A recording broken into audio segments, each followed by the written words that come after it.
Assalamualaikum warahmatullahi wabarakatuh.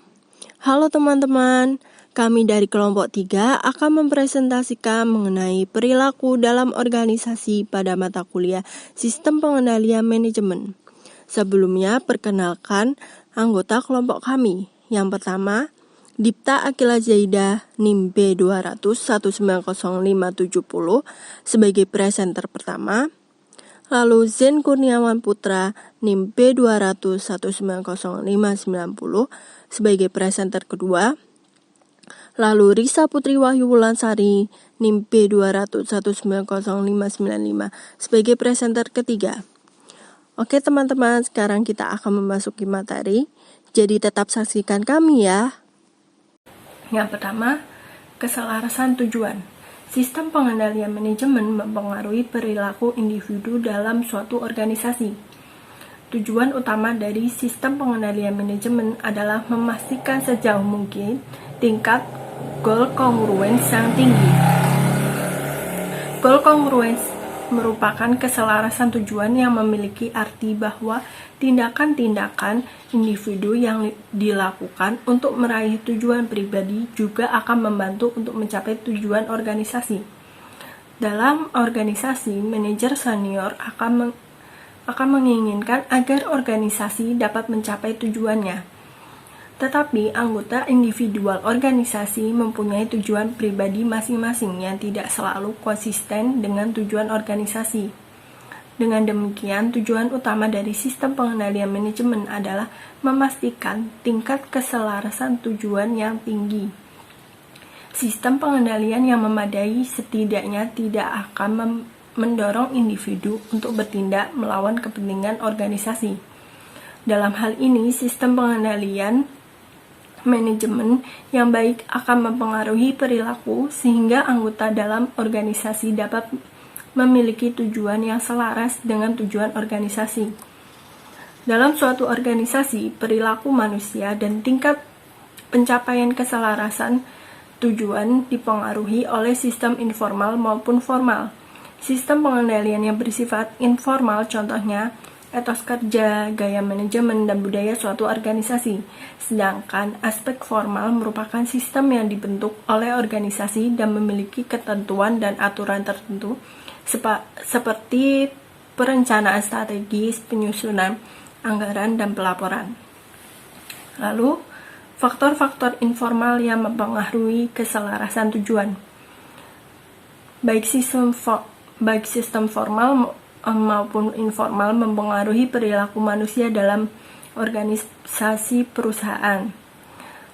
Konsekuensinya, kedua hal tersebut akan berpengaruh pada tingkat pencapaian keselarasan tujuan. Namun, hal yang perlu diperhatikan oleh para perancang sistem pengendalian formal adalah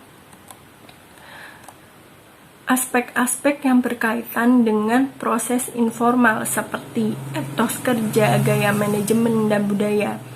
Karena untuk menjalankan strategi organisasi secara efektif, mekanisme formal harus berjalan seiringan dengan mekanisme informal.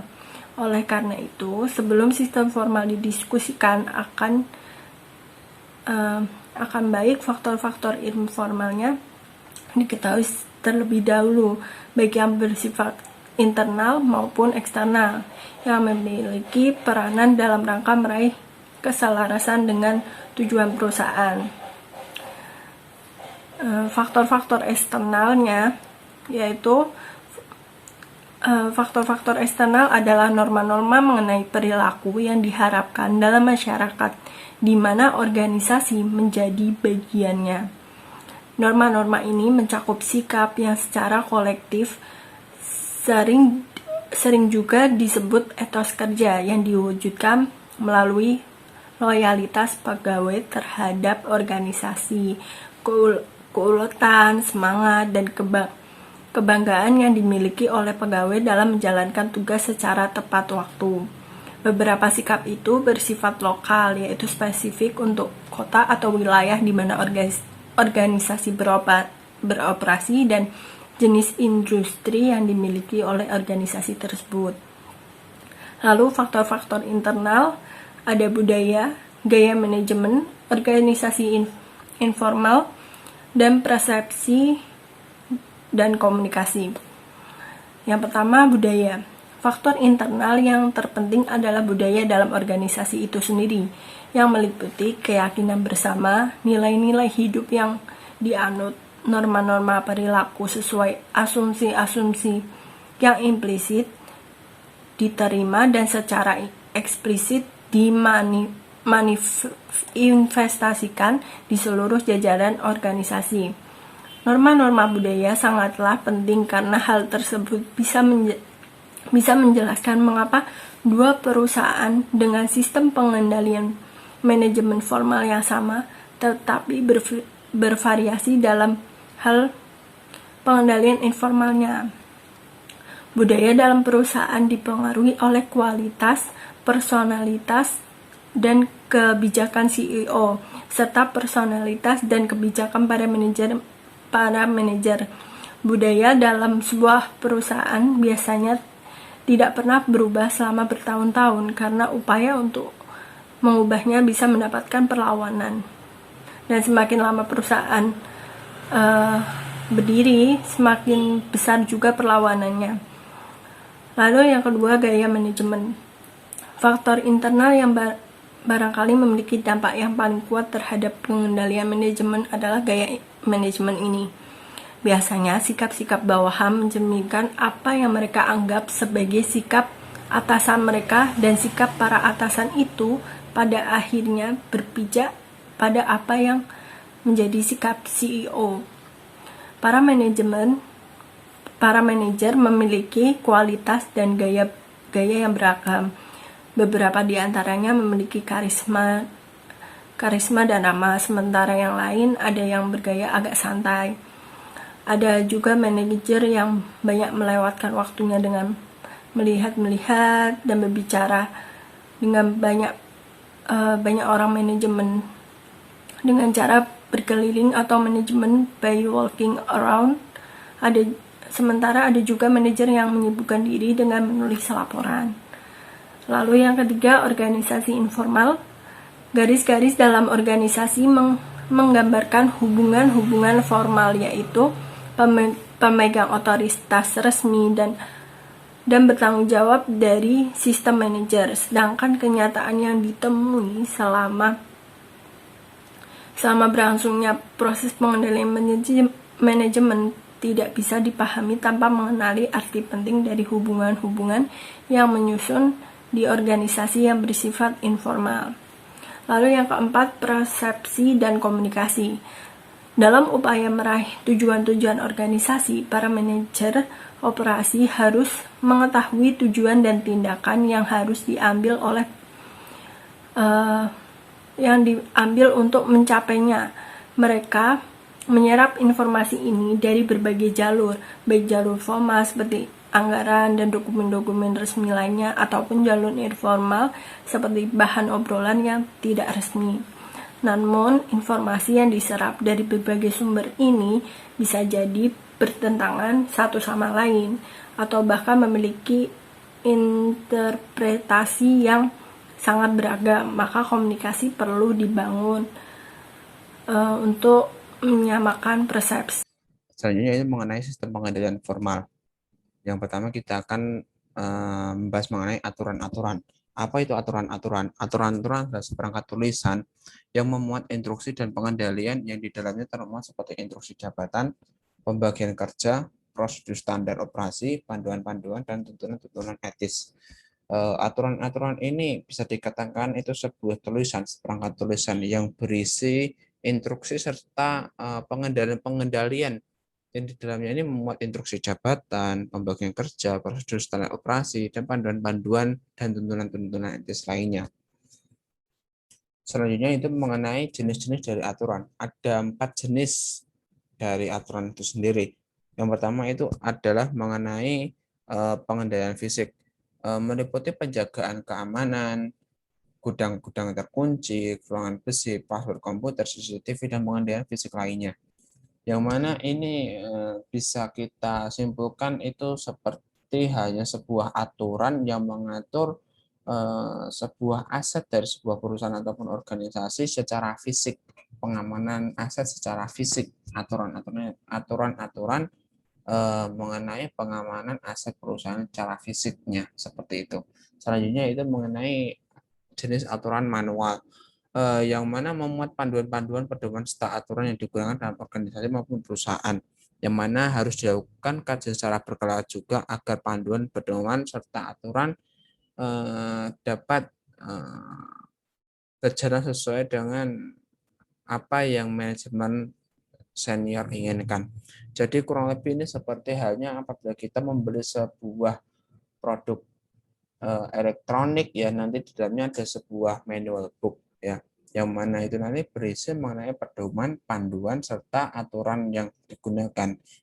Apabila kita membeli produk elektronik ya berarti mengenai produk tersebut, produk elektronik tersebut. Tapi kalau kita berbicara mengenai perusahaan atau organisasi berarti nanti berisi mengenai panduan, pedoman serta aturan yang digunakan dalam organisasi maupun perusahaan seperti itu.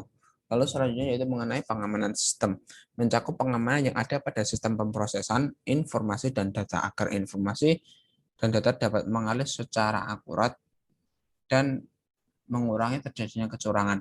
Jadi ini berfokus seperti aturan ya, sebuah aturan yang mengatur mengenai metode atau cara agar sebuah data, agar sebuah informasi dari perusahaan maupun organisasi itu dapat berjalan sesuai dengan alurnya dan dapat diolah sesuai dengan alurnya serta mengurangi terjadinya sebuah kecurangan dalam informasi maupun data perusahaan ataupun organisasi tersebut. Selanjutnya itu yang terakhir mengenai sistem pengendalian tugas yang mana memuat aturan dan proses untuk menjamin bahwa tugas tertentu dijalankan secara efektif dan efisien. Ini yang bermakna yaitu ini ada sebuah regulasi dalam sebuah perusahaan atau organisasi untuk memastikan semua kinerja dalam perusahaan ini berjalan secara efektif dan efisien seperti itu. Selanjutnya mengenai proses kendali secara formal merupakan sebuah proses pengendalian yang berisi perencanaan strategis dan aspek-aspek yang akan didiskusikan yang berguna untuk menjelaskan secara rinci mengenai alur-alur tahapan dalam suatu organisasi ataupun perusahaan dalam melakukan sebuah perencanaan untuk mengendalikan kinerja di dalamnya. Ini kurang lebih simpelnya yaitu proses kendali secara formal yaitu sebuah tahapan ya, sebuah tahapan dari sebuah perusahaan ataupun organisasi apabila hendak melakukan sebuah perencanaan ya, yang mana tahapan itu disusun secara strategis, disusun secara sesuai dengan alurnya supaya apa? Supaya kinerja yang ada di dalamnya itu terkendali seperti itu. Jadi kalau dalam buku itu kan bagannya itu kan ada alur-alurnya, ada tahapannya seperti apabila kita hendak melakukan sebuah perencanaan itu yang pertama ada ini, lalu nanti selanjutnya harus melalui persetujuan, selanjutnya nanti ada pelaksanaan, lalu ada evaluasi dan peninjauan ulang apabila terjadi suatu hal yang kurang memuaskan pada hasilnya atau pada outputnya seperti itu. Selanjutnya itu mengenai jenis-jenis organisasi. Jenis-jenis organisasi itu terbagi menjadi 3, yaitu yang pertama struktur fungsional, struktur unit bisnis, dan struktur matriks. Struktur fungsional yaitu setiap manajer bertanggung jawab atas fungsi-fungsi yang terspesialisasi, yang mana ini bermakna yaitu sebuah perusahaan akan menempatkan seorang manajer yang memiliki kemampuan khusus atau keahlian khusus di unit atau fungsi yang sesuai dengan kemampuan yang dia miliki, kemampuan yang seorang manajer miliki, seperti itu. Selanjutnya yaitu mengenai struktur unit bisnis, yang mana para unit manajer bertanggung jawab atas aktivitas-aktivitas dari masing-masing unit yang sifatnya semi independen dari perusahaan. Jadi kan ada sebuah perusahaan yang nggak cuma bergerak pada satu bidang saja, nggak cuma bergerak pada satu sektor saja. Nah, ada berbagai sektor atau berbagai unit bisnis seperti itu.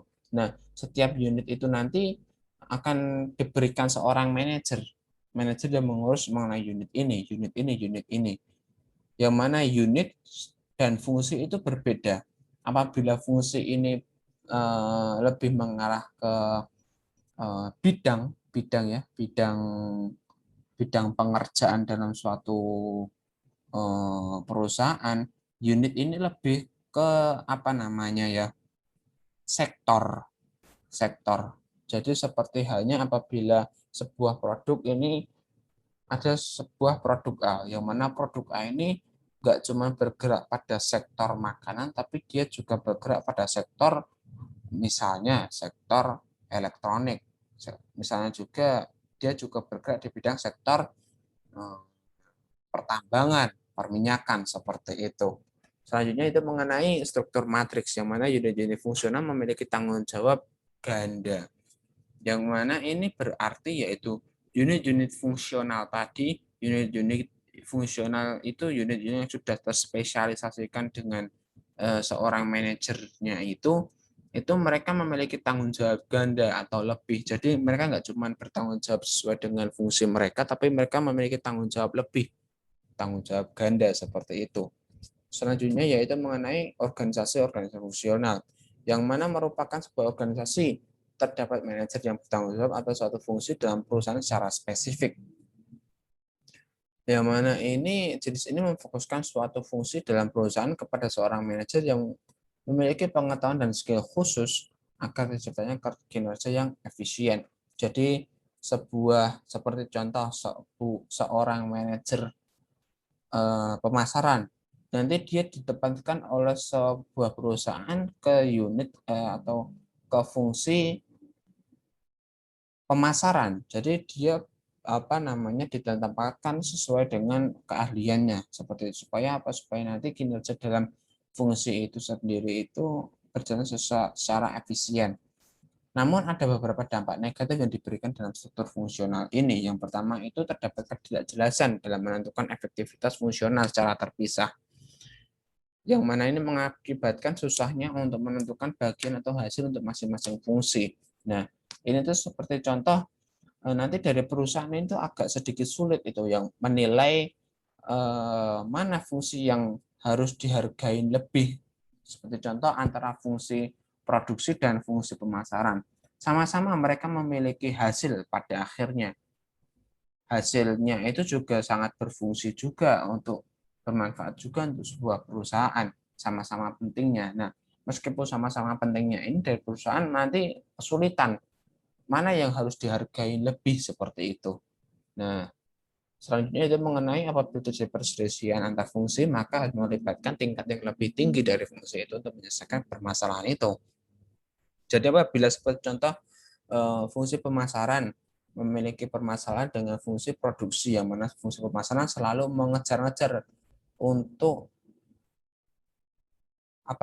untuk supaya dari fungsi produksi ini memproduksi lebih banyak produk lagi, karena banyak sekali konsumen yang membutuhkan, ya. Padahal fungsi pemasaran tidak tahu kondisi lapangan dari fungsi produksi itu seperti apa. Nah, nanti akan terjadi sebuah konflik, ya, karena saling ketidakfahaman antar kondisi itu tadi. Nah, apabila terjadi konflik, itu nanti salah satu cara untuk menyelesaikan permasalahan itu yaitu dengan melibatkan tingkat atasannya, ya, untuk melerai atau mengambil jalan tengah dari permasalahan itu. Lalu yang terakhir itu struktur fungsional tidak cocok untuk sebuah perusahaan dengan produk pasar yang beragam. Ini maksudnya apa? Jadi gini, semakin beragam produk pasar yang ada yang dimiliki oleh sebuah perusahaan, maka semakin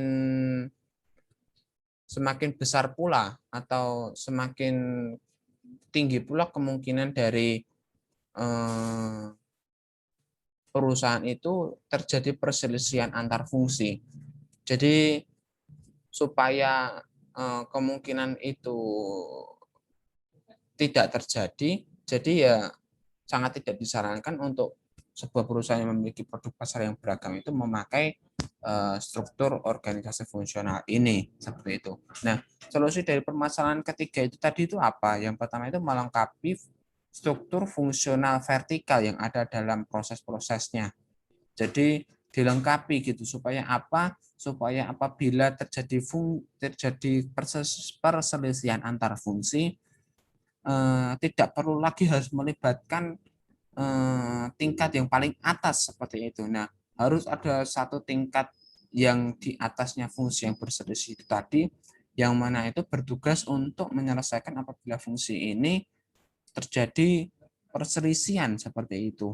Jadi tidak harus dari yang paling atas turun tangan terus untuk menyelesaikan permasalahan seperti itu. Lalu solusi yang lain itu yaitu memberikan penghargaan berdasarkan kerjasama tim, yang mana kita tadi juga meninjau ya, setiap fungsi itu memiliki peran dan hasil yang sama-sama pentingnya semua dalam sebuah perusahaan. Jadi tidak bisa satu fungsi ini harus dihargain atau dirasa ini yang paling penting, itu tidak bisa. Jadi penghargaannya itu berdasarkan kerjasama tim, karena sama-sama bertujuan supaya sebuah perusahaan ini maju, supaya perusahaan ini berkembang dengan baik seperti itu. Selanjutnya, saya akan menjelaskan tentang fungsi dari controller. Controller sendiri merupakan orang yang bertanggung jawab dalam merancang dan mengoperasikan sistem pengendalian manajemen. Fungsi dan peran controller sendiri dibagi menjadi 5. Yang pertama, merancang dan mengoperasikan informasi serta sistem pengendalian.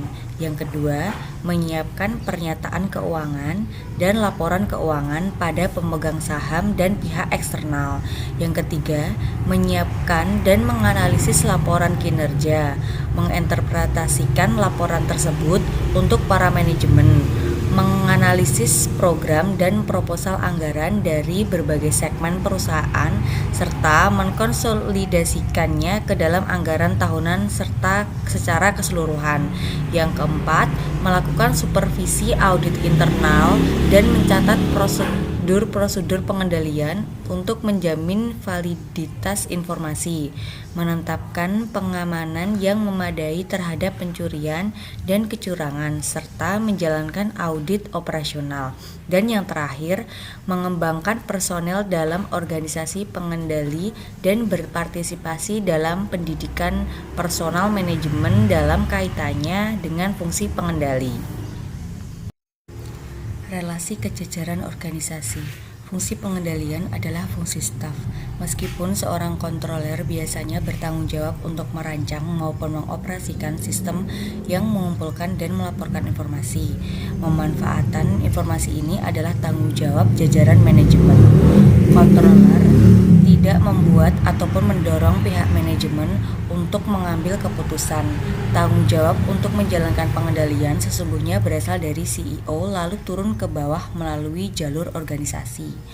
Para controller juga memainkan peran penting dalam mempersiapkan rancangan strategis dan anggaran, serta melakukan penelitian secara cermat atas laporan kinerja. Dalam hal ini, para controller bertindak layaknya manajer. Perbedaannya adalah bahwa keputusan controller dapat dibatalkan oleh jajaran manajer. Controller unit bisnis. Para controller unit bisnis memiliki tanggung jawab kepada dua pihak. Pihak yang pertama adalah controller korporat, yaitu pihak yang memegang tanggung jawab operasi sistem pengendalian secara keseluruhan. Yang kedua, pada manajer di unit di mana controller tersebut berada yang merupakan pihak kepada siapa mereka memberikan bantuan. Hubungan-hubungan alternatif controller itu ada garis putus-putus sama garis penuh. Pada hubungan garis putus-putus, manajer unit bisnis merupakan atasan langsung controller unit bisnis dan memiliki wewenang dalam memperkerjakan, melatih, memindahkan, memberikan kompensasi, mempromosikan, dan memecat para controller di unit yang bersangkutan. Namun, keputusan tersebut jarang dibuat tanpa masukan dari controller korporat. Masalah dari hubungan ini dimungkinkan controller unit bisnis tidak akan memberikan laporan yang objektif mengenai anggaran dan kinerja pada manajer senior. Pada hubungan garis penuh, kontrol unit bisnis memberikan laporan secara langsung pada controller korporat sebagai atasan mereka. Masalah dari hubungan ini dimungkinkan manajer unit bisnis menganggap dan memperlakukan controller unit bisnis sebagai orang mata-mata dari kantor pusat dan bukan sebagai mitra kerja. Diharapkan para controller tidak mentolerir atau melibatkan atau terlibat dalam memberikan informasi yang menyesatkan maupun menyembunyikan informasi yang tidak menyenangkan. Etika yang terkandung dalam proses tanggung jawab tidak akan memberikan toleransi terhadap praktik seperti itu. Itu tadi presentasi dari kelompok 3, kurang dan lebihnya kami mohon maaf. Wassalamualaikum warahmatullahi wabarakatuh.